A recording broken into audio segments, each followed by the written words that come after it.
آپ کی جتنی وامٹنگ کے ایشوز ہوتے ہیں، نوزیا کے ایشو ہوتے ہیں، کینسرز کے ایشو ہوتے ہیں، یہ بھی پودینہ ختم کرتا ہے. ایچنگز جتنی پودینہ کینسر کیسے ختم کرتے ہیں ڈاکٹر صاحب؟ اس کے اندر وائٹامن اے اور سی جو ہوتا ہے نا، اینٹی آکسیڈنٹس جو ہوتے ہیں نا، یہ ہماری بڑے ہمیں پتہ نہیں چلتا یہ ہربس کتنی زبردست چیز ہے، اس لیے ہمارے فوڈ میں استعمال کیا جاتا ہے. تو یہ اینٹی کینسرس ہوتا ہے.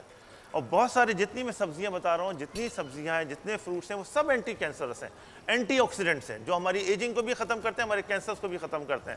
ایگزیکٹلی اسی طریقے ایچنگ کو ختم کرتے ہیں. جو آپ ابھی ہرپیس زوسٹر ہرپیس سمپلیکس کی بات کر رہے تھے، زوسٹر جو چکن پاکس ہوتی ہے اس کی ایچنگ کو بھی ختم کرتا ہے. جی ڈاکٹر صاحب کیا بنا رہے ہیں آج آپ؟ میں جی بنا رہا ہوں زبردست چیز. بتائیے. آپ گیس کریں یہ کیا ہے. ڈاکٹر صاحب اس میں آپ سے تھوڑی پوچھا بھائی، ادھر پوچھا ہے نا. ہاں ہیلپ کیجیے سر. نہیں آپ بتائیں نا، آپ بتائیں. یہ میں دستانوں اور تاریخ بڑا مشکل کام ہے یہ پوچھنا، بڑا مشکل کام ہے. مجھے تو بنا بنایا سامنے مل جائے تو میں کھا لیتا ہوں. یہ ہے ڈیپ فرائیڈ مٹن چاپس بن رہی ہیں اور ڈیپ فرائیڈ ہے.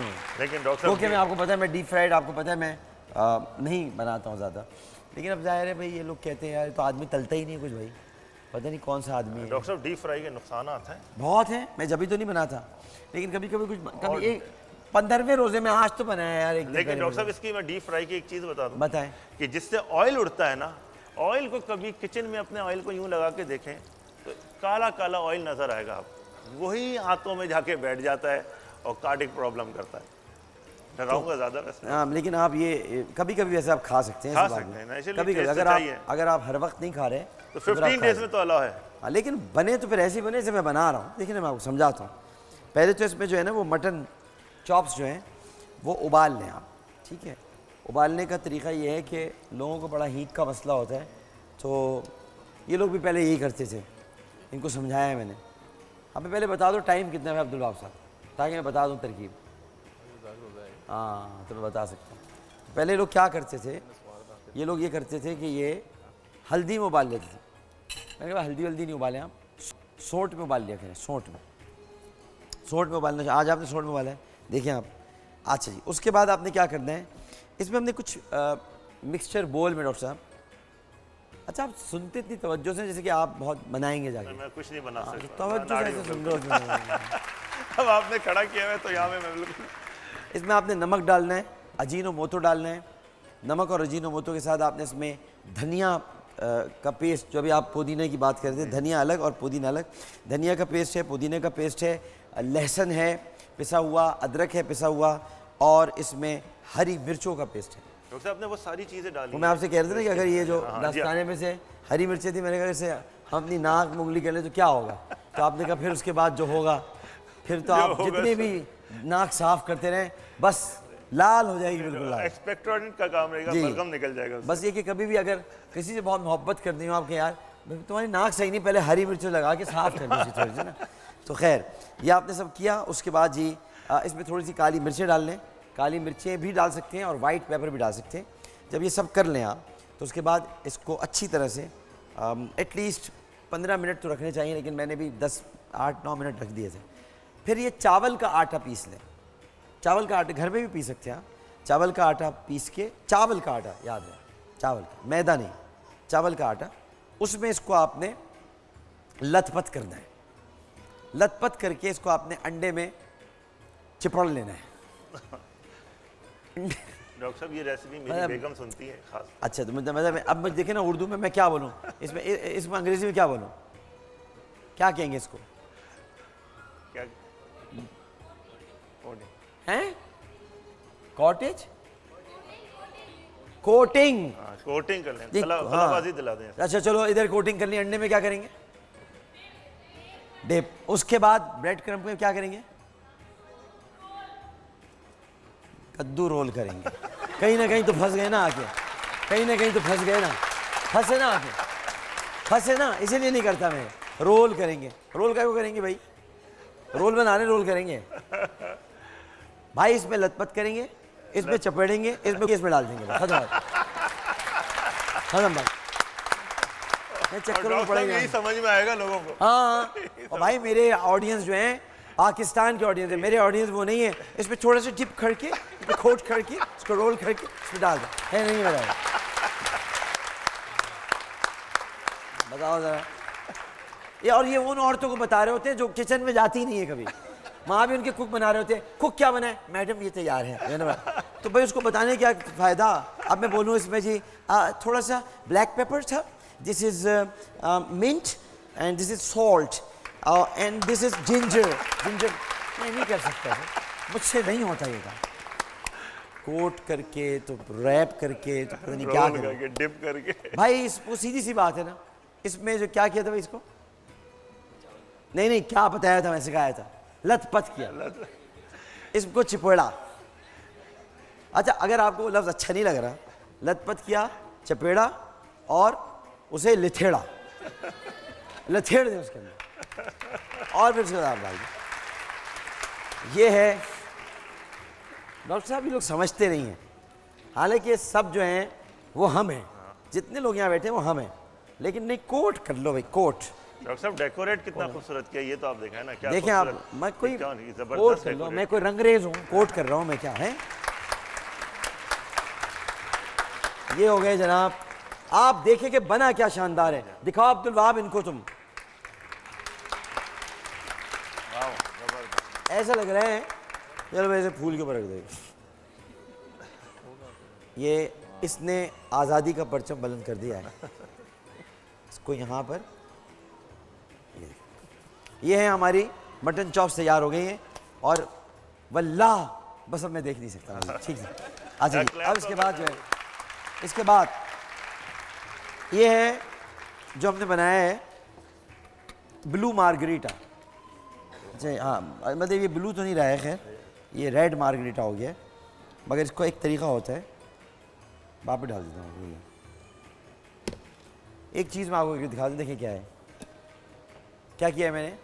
یہ شوگر سیرپ ہے, میں نے گلاس کا جو کیا کہیں گے اس کو, نہیں ڈپ کیا کیا ہے, ڈبو دیا ہے. ہاں, اس کے بعد نکال کے یہ نمک لگا دیا اس پہ, یہ شوگر سیرپ کے ساتھ. ٹھیک ہے نا.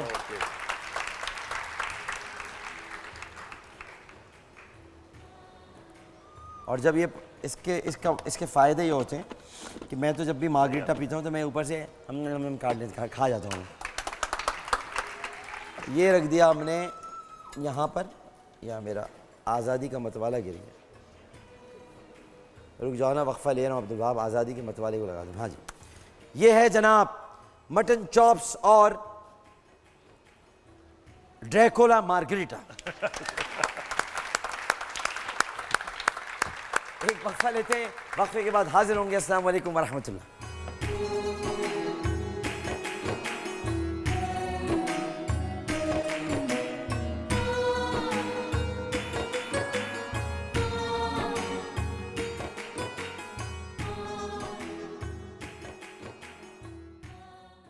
کے خزینے لایا ہے مہمان خدا رمضان میں بول.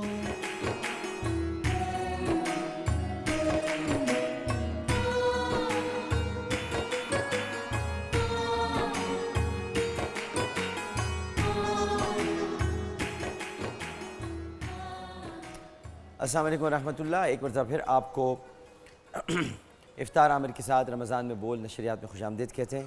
اور یہاں پر ہمارے منصفین حضرات نے اپنا فیصلہ یقیناً مرتب کر لیا ہوگا. تو جناب قاری عبد الباسط صاحب اور قاری حسین علی صاحب. بسم اللہ الرحمن الرحیم. آج کے کمپٹیشن میں ماشاءاللہ تینوں قراء حضرات نے اپنا فن کا مظاہرہ کیا. ظاہر ہے کسی نے پوزیشن تو لینی ہے, اور یہ جیت صرف یہ نہیں کہ جس کی پوزیشن آئی بس وہ جیت گئے تو باقی ہار گئے. نہیں, ایسی کوئی بات نہیں ہے. آپ قرآن کی پاک پڑھ رہے ہیں, آپ جہاں پڑھیں گے, جس طرح پڑھیں گے, شوق سے پڑھیں گے, اچھی نیت سے پڑھیں گے, آپ کو ثواب ملے گا.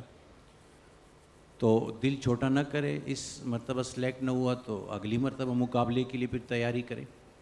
بہرحال آج کے مقابلے میں جو سوئم پوزیشن قاری عمیر عطر صاحب نے حاصل کی ہے,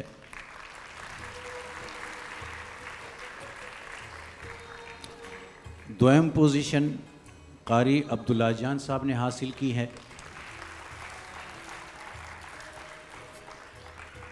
اور اول پوزیشن قاری عبدالوہاب صاحب نے حاصل کی ہے. مبارک ہو.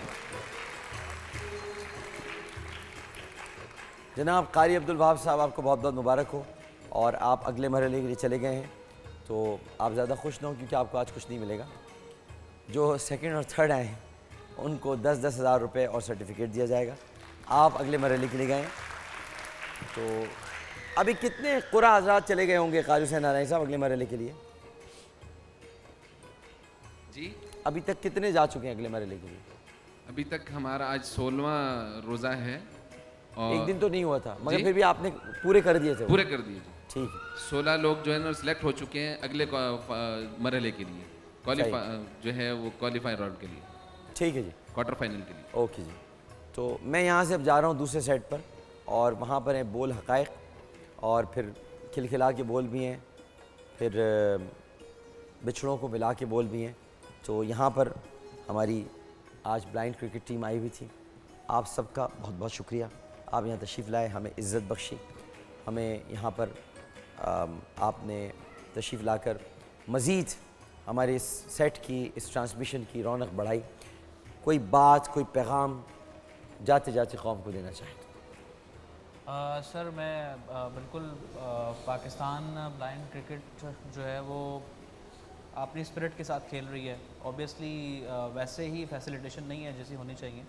تو یہی سب کے لیے میسیج ہے کہ اپنا فوکس پازیٹیو کاز کے لیے فوکس رکھیں اور اپنے آپ کو پروف کرتے رہیں. اللہ تعالیٰ کہیں نہ کہیں آپ کو ضرور اس کا آؤٹ پٹ ضرور دے گا انشاءاللہ تعالیٰ. اور اس کے ساتھ ساتھ جو ہے وہ عامر بھائی کو میں ریکویسٹ کرنا چاہوں گا میں اپنے بہاف پہ کہ میرے ابھی ذہن میں ایک بات ہے کہ میں ان کو کہوں کہ جو پاکستان کی بلائنڈ کرکٹ ٹیم ہے ان کو عمرے کی سعادت جو ہے وہ آپ کی طرف سے ملنی چاہیے. کتنے لوگ ہیں طارق بھائی, کتنے لوگ ہیں سر؟ 15 کا اسکاٹ ہوتا ہے اور 15 لوگوں کو عمرہ میں کراؤں. Thank you. رمضان کے بعد شوال ہے اور شوال سے کے درمیان کا مہینہ ہے ذیقعد کا.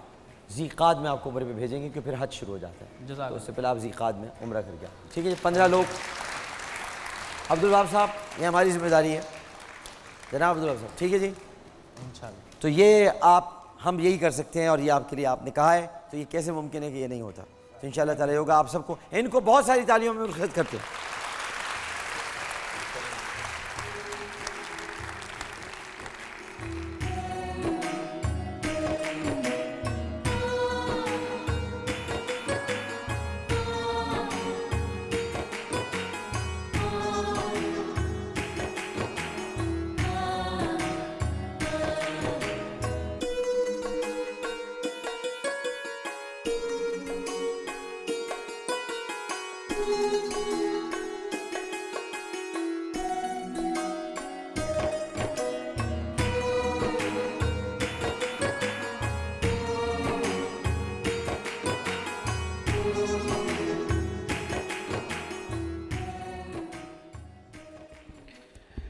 ناظرین محترم, آپ کو یاد ہوگا کہ کل جب ہم گفتگو کر رہے تھے تو ہم 70 گناہ کبیرہ جو بڑے کبائر گناہ ہیں ان کی ہم بات کر رہے تھے. اور کل ہم نے پہلے کبیرہ گناہ کی بات کی تھی اور وہ تھا شرک. اب یہ ہمارا جو آج ہم جو موضوع ہے وہ ہمارا یعنی ہمارے سے مراد یہ کہ موضوع میں شامل ہوتا ہے. ہم تو یہ اللہ تعالیٰ ہمیں محفوظ فرمائے. لیکن جو دوسرا گناہ کبیرہ ہے وہ ہے قتل. بیٹا یہ سب نیٹ پہ ڈلے ہوئے ہوتے ہیں تو یہ اس کی پتہ ہی روشنی آ رہی ہے. موبائل جو ہے نا یہ خود ایک دجال ہے, تو اس کو تھوڑا سا اگر آپ ہے نا. تو دوسرا جو ہے گناہ کبیرہ وہ ہے قتل. اسلامی تعلیمات کے مطابق جو ہمارے دین نے ہم کو سکھایا ہے, اسلامی تعلیمات کے مطابق کسی انسان کو ناحق قتل کرنا شرک کے بعد سب سے بڑا گناہ ہے. کسی انسان کو, انسان یہ اسلام سکھاتا ہے. انسان, مسلمان کی بات نہیں ہو رہی, کسی اور مذہب سے تعلق رکھنے والے کی بات نہیں ہو رہی. کسی انسان کو ناحق قتل کرنا شرک کے بعد سب سے بڑا گناہ ہے. حضرت آدم علیہ السلام کے جو نافرمان بیٹے قابیل نے اپنے ہاتھوں اپنے بھائی حابیل کا قتل کیا، یہ انسانی تاریخ کا ایک ایسا لرزہ خیز واقعہ تھا کہ اس کے بعد سے قتل و غارت کا طوفان تھم نہیں سکا، اور قدرتی آفات کی بنا پر اتنے انسان ہلاک نہیں ہوئے جتنے انسانوں کے ہاتھوں انسان ہلاک ہوئے۔ آفات نے اتنے لوگ ہلاک نہیں کیے۔ سورۃ النساء میں ارشاد ہوتا ہے کہ جو کسی مومن کو جان بوجھ کر قتل کرتا ہے اس کا بدلہ جہنم ہے اور وہ ہمیشہ وہیں رہے گا، ہمیشہ وہیں، ہمیشگی کا عذاب جس کو کہا جاتا ہے۔ اور یاد رکھیے کہ اسلام میں صرف مسلمانوں کے قتل کی ممانعت نہیں ہے، اسلام میں داعش کے اسلام کی بات نہیں کر رہا، میں TTP کے اسلام کی بات نہیں کر رہا، میں محمد مصطفیٰ کے اسلام کی بات کر رہا ہوں۔ داعش اور TTP کے لوگ ہیں جہنم کے کتے، تو ان کی بات نہیں ہو رہی۔ These are the dogs of hell, اور رسول اللہ کی حدیث کے مطابق یہ خوارج ہیں، یہ کتے ہیں اور جہنم کے کتے ہیں۔ تو یہ بات ہو رہی ہے نبی کریم صلی اللہ علیہ وسلم کے دین کی، اور اس دین میں صرف مسلمانوں کے قتل کی ممانعت نہیں ہے بلکہ ہر اس شخص کے قتل کی ممانعت ہے جسے اللہ تعالیٰ نے حرمت بخشی ہے، اور ہر انسان کو اللہ نے حرمت عطا فرمائی ہے۔ اور قرآن مجید گواہی دیتا ہے کہ ایک انسان کا قتل پوری انسانیت کے قتل کے مترادف ہے۔ یہ کہہ دینے کی بات نہیں ہے کہ قتل ہوا اور ہم نے مذمت کر دی، کہ ایک انسان کا قتل پوری انسان، عمل کر کے دکھانا ہے۔ اور عمل وہی کر سکتے ہیں جو شریعت مطہرہ پہ چلتے ہیں، عمل وہی کرتے ہیں جو حسینی ہوتے ہیں، جو اپنا سر تو کٹا دیتے ہیں، اپنا سر تو کٹا دیتے ہیں، اور وہ بھی سجدے میں کٹا دیتے ہیں۔ تو یہ بنیادی بات ہوتی ہے کہ انسان کس راستے پر چل رہا ہے، کس راہ پر گامزن ہے۔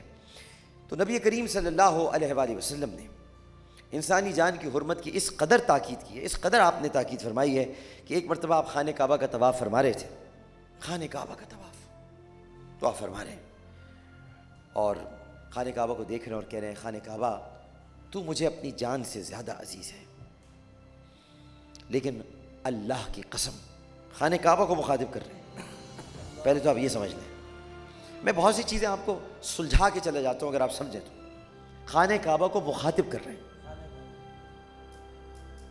خانہ کعبہ کو مخاطب کر رہے ہیں۔ پتھر کی چار دیواری کو کون مخاطب کرتا ہے؟ خانہ کعبہ کو مخاطب کر رہے ہیں کیونکہ یہ رسول ہیں۔ میں اور آپ مخاطب کریں تو بات نہیں ہے، رسول کی بات سب سنتے ہیں، پتھر بھی، شجر بھی، حجر بھی، پہاڑ بھی، دریا بھی، نبی کی بات سن رہے ہیں، نبی کی بات۔ تو اس میں خانہ کعبہ کو بھی اللہ نے کان دے دیے، سن دیکھ مصطفیٰ کیا کہہ رہا ہے، ورنہ تو پتھر کی دیوار ہے۔ تو رسول اللہ بات کر سکتے ہیں صرف۔ اب ہر آدمی خانہ کعبہ سے بات نہیں کر سکتا، ہر آدمی صرف اللہ سے بات کر سکتا ہے۔ پتھروں سے انسان بات نہیں کرتے، انبیاء بات کرتے ہیں، اور نبیوں میں بھی جو نبی ایسا ہو جو تاجدار انبیاء ہو۔ تو انہوں نے کہا کہ تو مجھے اپنی جان سے زیادہ عزیز ہے، لیکن اللہ کی قسم مسلمانوں کے خون کی حرمت، کیونکہ یہ خانہ کعبہ تھا۔ اب یہاں لوگ کہیں گے کہ قرآن میں تو انسان کا قتل ہے، یہاں مسلمان کی بات ہے، اس سے کہ وہاں سب مسلمان تھے، تو خانہ کعبہ کے ارد گرد مسلمان چکر لگاتے ہیں، غیر مسلم نہیں لگاتے۔ تو خانہ کعبہ سے اتنی بات کی جا رہی ہے جتنی خانہ کعبہ کو سمجھ میں آنی ہے۔ سمجھ میں آنے سے مراد ہے کہ جتنی خانہ کعبہ کو بات بتلانی ہے کہ مسلمان، کیونکہ وہ طواف کرتے ہیں کہ مسلمان کے خون کی حرمت بھی تجھ سے زیادہ عزیز ہے۔ خطبہ حجۃ الوداع کے موقع پر جو انسانیت کا منشور ہے، آپ صلی اللہ علیہ وآلہ وسلم نے تاریخ ساز خطبے میں اس بات پر زور دیا تھا کہ کسی کا خون نہ بہایا جائے۔ پھر آپ نے 3 مرتبہ ارشاد فرمایا تھا، اور مجھے کہنے دیجئے کہ تمہارے خون، تمہارا مال اور تمہاری آبروئیں ایک دوسرے کے لیے ایسے ہی حرمت رکھتی ہیں جیسے آج کا دن، یعنی اسی مہینے ذی الحجہ میں اس شہر مکہ میں تمہارے دن کی حرمت ہے۔ یعنی کون سا دن؟ عرفہ کا دن۔ عرفہ کے دن کی جو حرمت ہے، بتایا کہ ایسی حرمت ہے انسانی جان کی، مال کی اور آبرو کی۔ تم سب اپنے پروردگار سے جا کر ملو گے، اور پھر وہ تم سے تمہارے اعمال کے بارے میں پوچھے گا، لہٰذا میرے بات پلٹ کر ایسے گمراہ یا کافر نہ ہو جانا کہ ایک دوسرے کی گردنیں مارنے لگو۔ یہ خطبہ حجۃ الوداع میں آپ نے ارشاد فرمایا۔ تو یہ ہے قتل۔ پھر تیسرا گناہ کبیرہ گناہوں میں جادو. اسلام جادو کرنے کو بڑے ہلاکت خیز گناہ میں شمار کیا گیا ہے. اور صحیح بخاری میں نبی کریم صلی اللہ علیہ وآلہ وسلم کا ارشاد پاک ہے کہ 7 تباہ کن گناہوں سے دور رہو. آپ نے فرمایا، صحابہ کرام رضوان اللہ تعالیٰ علیہم اجمعین نے عرض کیا کہ یا رسول اللہ صلی اللہ علیہ وآلہ وسلم وہ کون سے گناہ ہیں؟ تو آپ نے 7 گناہوں کے نام بتائے جن میں جادو کرنا بھی شامل ہے. اور سورہ بقرہ میں ارشاد ہوتا ہے کہ کفر تو شیطانوں نے کیا جو لوگوں کو جادو پر اکساتے تھے. یہ سورہ بقرہ میں موجود ہے. قدیم کتابوں میں جادوگروں کی جو اقسام بیان کی گئی ہیں ان میں بابل کے جادوگر بہت مشہور ہیں. ویجولز آپ دیکھ رہے ہوں گے جادو کے بارے میں، بڑی ہم نے ریسرچ کے ساتھ یہ پروگرام ہمارا ہوتا ہے. تو بابل کے جادو کے بارے میں کہا جاتا ہے کہ ان فرشتوں میں 2 فرشتے تھے، ہاروت اور ماروت. وہ زمین پر آئے، انہوں نے قیام کیا اور ان کی وجہ سے جادو نے زور پکڑا.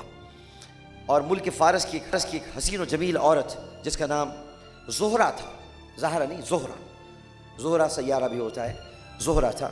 اور وہ بہت بڑی جادوگرنی تھی، بہت بڑی جادوگرنی تھی. اور اس نے جادوگروں کو ایسے گر بتائے تھے کہ شیاطین بھی اس کے تابع ہو گئے تھے. اس طرح جادو کرنا ایک بہت بڑا سنگین جرم ہے، اور جادوگروں کی بات پر یقین کرنا بھی ایک بہت بڑا گناہ ہے. اس یقین کی وجہ سے گھر تباہ ہو جاتے ہیں کہ آپ جادوگر کی کسی بات پر یقین کر لیں. مسند امام احمد بن حنبل میں نبی کریم صلی اللہ علیہ وآلہ وسلم کا ارشاد پاک موجود ہے کہ 3 قسم کے لوگ جنت میں نہیں جائیں گے. اب اس کا مطلب یہ نہیں ہے کہ یہ نہیں جائیں گے سے مراد ہے کہ اگر یہ توبہ کر لیں تو. یہ جب بتا دیتے ہیں نا کہ یہ نہیں جائیں گے تو اس کا بھائی یہ غلطی مت کرو، تو اس کا مطلب یہ کہ آپ توبہ کر لیں اور غلطی سے بچ جائیں. تو آپ تو اتنے رحیم ہیں کہ آپ نے یہ بھی بتا دیا کہ یہ نہیں جائیں گے 3، تاکہ وہ فوراً توبہ کی طرف آ جائیں.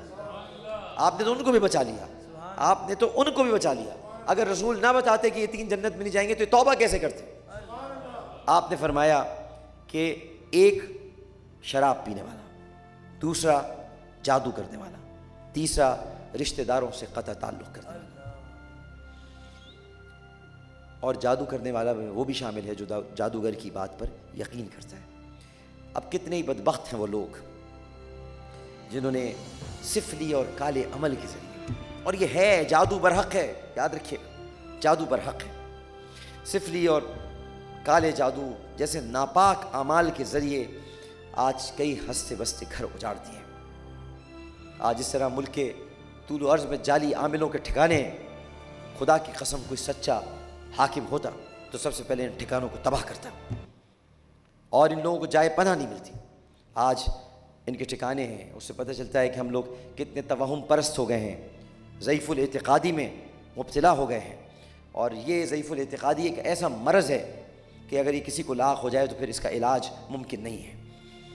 آج لوگ جادوگروں کی اندھی تقلید کرتے ہیں، اپنے معصوم بچوں تک کے گلے پر چھریاں پھیر دیتے ہیں اور انہیں ذبح کرنے سے باز نہیں آتے.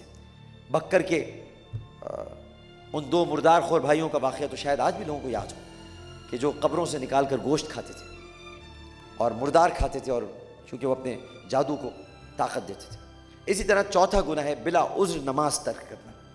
سورہ مریم میں ارشاد ہوتا ہے کہ پھر ان نیک لوگوں کے بعد خلف لوگ ان کی جانشین ہوئے جنہوں نے نمازیں برباد کر دی اور خواہشات کے پیچھے پڑ گئے. ان قریب یہ لوگ جہنم میں ڈالے جانے والے ہیں.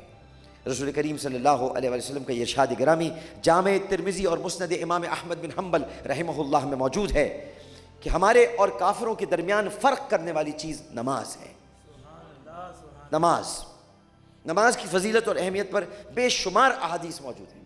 اب یہ ہو سکتا ہے کہ کوئی نماز پڑھنے سے رہ گیا ہو، کسی کی نماز چھوٹ گئی. میں آج آپ کو بتانا چاہتا ہوں کہ اگر نماز چھوٹ گئی، نماز پڑھنے سے رہ گئے، تو یہ غلطی ہو گئی آپ سے، اس کو آپ ازالہ کر سکتے ہیں. لیکن اگر آپ کہیں کہ نماز ہے ہی نہیں تو یہ کفر ہو گیا، اس کا کوئی ازالہ نہیں ہے. آپ یہ کہہ دیں مجھ سے چھوٹ گئی، مجھ سے غلطی ہو گئی، اللہ معاف فرما دے، میں پڑھتا ہوں، میں قضا کو ادا کرنے کی کوشش کرتا ہوں. لیکن اگر آپ کہیں ہے ہی نہیں، نماز ہوتی نہیں، بہت سے لوگ ایسے بھائی کیا نماز ہے، ارے نماز ہی تو اسلام ہے. قرۃ عینی فی الصلاۃ، نماز میری آنکھوں کی ٹھنڈک ہے، نماز دین کا ستون ہے، نماز جنت کی کنجی ہے، نماز مومن کی معراج ہے. نماز بے حیائی سے روکتی ہے، نماز برے کاموں سے روکتی ہے، نماز قبر کی روشنی ہے، نماز پورے صراط ہے. نماز کے کتنے فضائل بتاؤں. اس کے بعد بھی جو لوگ نماز چھوڑ دیتے ہیں وہ یقیناً بد نصیب ہے. لیکن ایک ہوتا ہے سستی، کاہلی، تساہل میں چھوڑ دینا، ایک ہوتا ہے انکار کرنا. ذرا فرق ہے اس میں. تو اپنی سستی کو تھوڑا کم کریں، نماز کی طرف آئیں، اور بلا عذر، اس لیے کہتے ہیں کہ بلا عذر نماز ترک کرنے والے کو، بس اتنا بتلا دیتا ہوں، آخری منٹ ہے، بلا عذر نماز ترک کرنے والے کو، یعنی جو بے نمازی ہوگا اس کو اس کی قبر اس طرح دبائے گی کہ پسلیاں ایک دوسرے میں پیوست ہو جائیں گی، سوائے کسی ٹھوس عذر کے، جو کہ وہ بھی میں صرف بتا رہا ہوں. یہاں فقہا تو یہ بھی نہیں کہتے، سوائے کسی ٹھوس عذر کے نماز کسی حالت میں معاف نہیں. اور ٹھوس عذر کیا ہوگا؟ یہ ہوگا کہ بھئی آپ کی جسمانی کیفیت اور حالت ایسی ہو چکی ہے جو بالکل آخری وقتوں میں ہوتی ہے کہ آپ کو اپنی حاجتوں کا بھی خیال نہیں رہ پاتا. یہی بس ایک ٹھوس عذر ہے، ورنہ نماز کسی حالت میں معاف، موت کی حالت میں بھی معاف نہیں. بندہ آنکھوں سے اندھا ہے، کانوں سے بہرا ہے، منہ سے گونگا ہے، ہاتھ سے معذور ہے، پھر بھی اس کو نماز معاف نہیں ہے. نماز کھڑے ہو کر نہیں پڑھ سکتے تو بیٹھ جائیں، بیٹھ کر نہیں پڑھ سکتے تو لیٹ کر پڑھیں، لیٹ کر نہیں پڑھ سکتے تو اشاروں سے پڑھیں. بس پڑھنا ضروری ہے. یہ جو آپ ایک دفعہ، اور کوئی ایک ہی ہوگی آپ کی نماز، دیکھیں چنی جاتی ہے نا بہت ساری چیزیں، ساری عمر کی نمازیں آپ نے رکھ دی، ان کی اہمیت نہیں. ان میں سے کوئی ایک نماز ہوگی جو آپ نے کوئی بہت ہی تکلیف کی حالت میں، جب اٹھا بھی نہیں جا رہا ہوگا، جب آنکھیں بھی بار بار بند ہو رہی ہوں گی، جب تکلیف بھی ہو رہی ہوگی، تب بھی آپ کھڑے ہوئے اور آپ نے رکوع میں گئے اور بہت کمر میں درد تھا آپ کی شدید، لیکن آپ نے کہا سبحان رب العظیم. اللہ نے کہا بس بخش دو اس کو، میرے بندے کو، اسے ایک نماز، بس اسے ایک نماز میں بخش دو، بس اسے ایک نماز پہ اس کو بخش دو. وہ ایک سجدہ جسے تو گراں سمجھتا ہے، اسی لیے تو اقبال نے کہا تھا وہ ایک سجدہ 1000 سجدوں سے دیتا ہے آدمی کو نجات. وہ ایک سجدہ جسے تو گراں سمجھتا ہے. ہر ایک کے آگے جھکو مت، بس ایک سجدہ کر لو، خدا کے آگے جھک جاؤ، 1000 سجدوں سے تمہیں نجات مل جائے گی. پھر کسی کے آگے نہیں جھکو گے اگر خدا کے آگے جھکے گا. وقفہ لیتے ہیں، وقفے کے بعد حاضر ہوں گے. السلام علیکم ورحمۃ اللہ.